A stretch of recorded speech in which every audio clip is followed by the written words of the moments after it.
We have a speaker, Irene Caesar, and we just learned that she got PhD in the United States, is American citizen, and she is now located in Moscow, and she is kind of bilocated. That's called bilocation, quantum bilocating between Crimea and Moscow.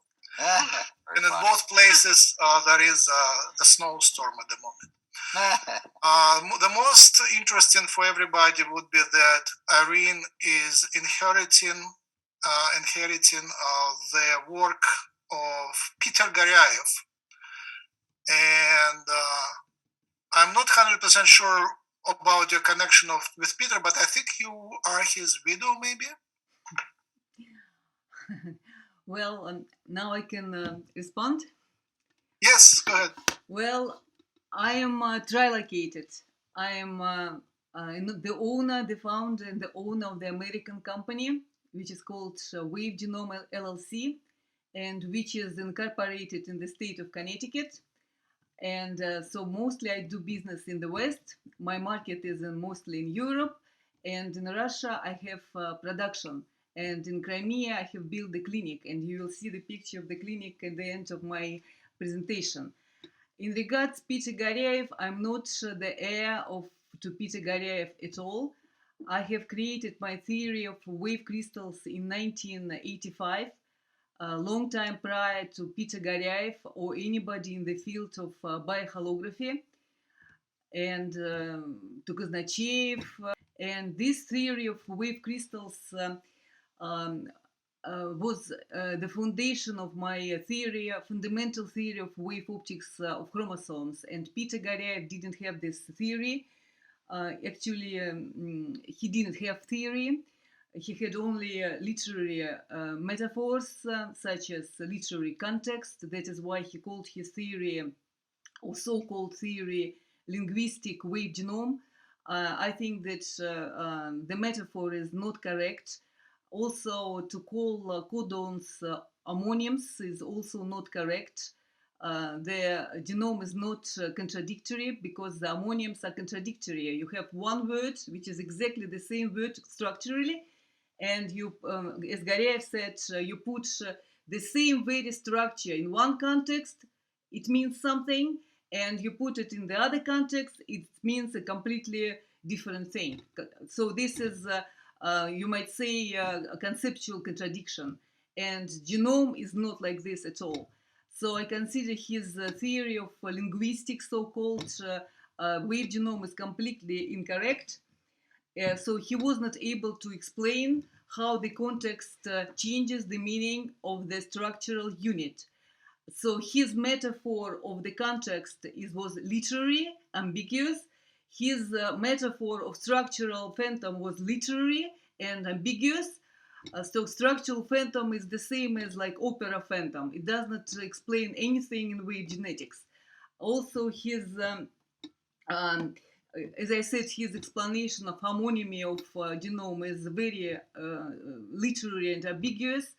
Genome doesn't function like this, and his application of the term polarized bioholography or holography, which was created by his partner Tertishny, is also not explained by Peter Gariaev. So how context, literally, how the media of wave genome functions, he did not explain at all.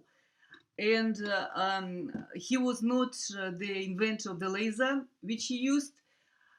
And initially he used his laser for irradiating the live matter with very negative results.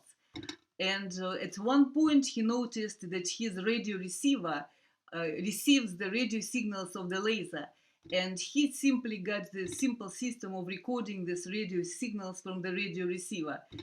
But because he didn't understand how the structural unit operates in the structural media, so the whole media is structural, it's quantum physics. Quantum physics is about structural media. It's not about electromagnetic fields or electromagnetic vibrations of fields, frequencies, etc. It's about structure of the specific wave optics. And because he didn't understand this structure, he used his laser in his small room, 3 by 3 meters, without any screening. So basically recording the structures around him on the wave matrices, as he called them. Wave matrices are very vague term, you know. So I, for example, created my theory of wave crystals in 1985. So I call them crystals. I have PhD, so I did not call them, though I know all these terms, monads, A-day, or matrices. I call them directly what they are. They are crystals. So the wave optics of wave crystal media.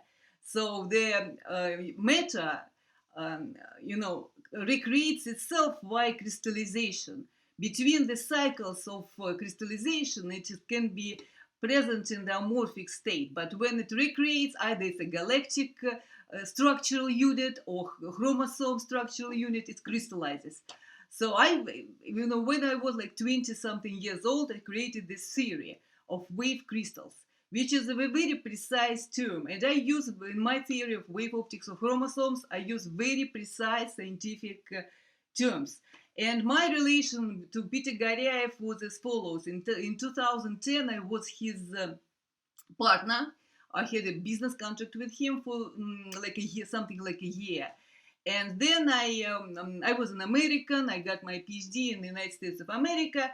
And in 2009, I declassified the major United States secret about creating DNA computers by D. Shaw Group, which David Shaw is a former Columbia University professor who had a hedge fund and maybe has a hedge fund right now and uses hedge fund only for making money, but he was a science advisor for President Obama. So the head of the scientific technocratic elite of the United States, and he was creating DNA computers, and I got the phone interview with his company, and I just, guessed and made a guess, I think I hit a mark, that he used advertisement for the extraordinary persons whom he hired to be donors of blood for his DNA computers. And I sent them from the pure hooliganism an email that I admire their program of creating Superman as DNA computers. So, and this is how I got into this track of founding my biotech company.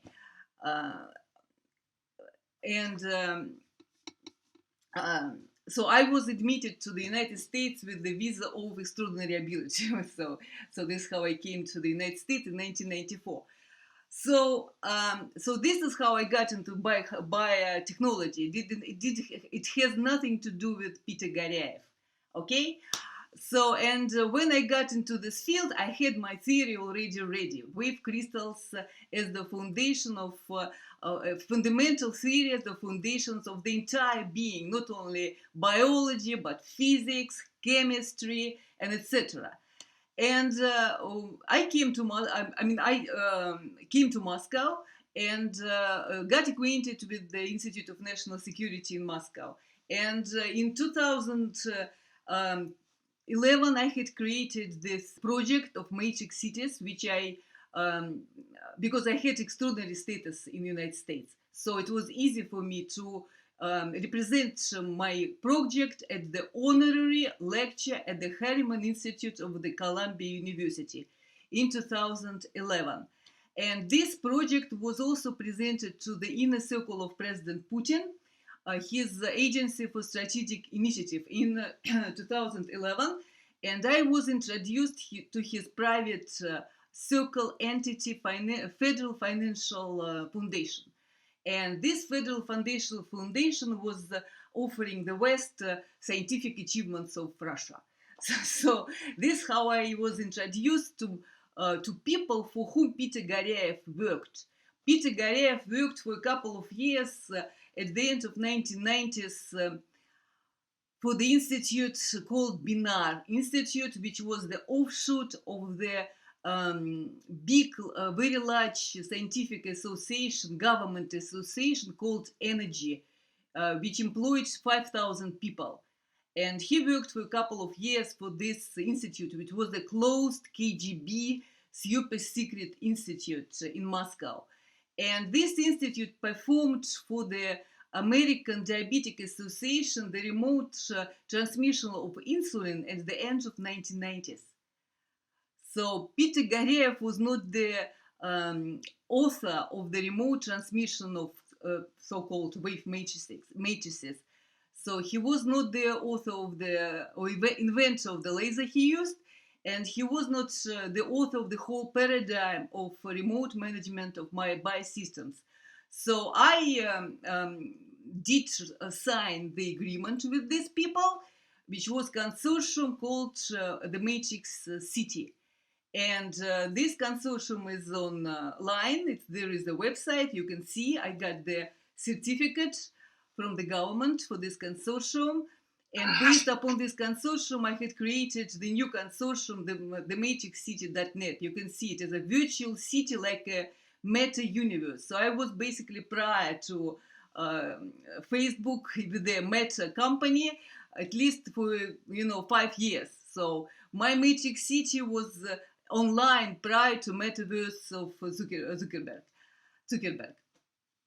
So, and when Peter Gariaev understood that I found out that he is not author of his theory, basically this was the end of it. So I lost my interest in him completely, I would say in 2012. So I did not track what he was doing, didn't read his papers or articles or anything. So this is my relations with Peter Gariaev. So let me just start with my own presentation, because Peter Gariaev, I don't have any interest in Peter Gariaev.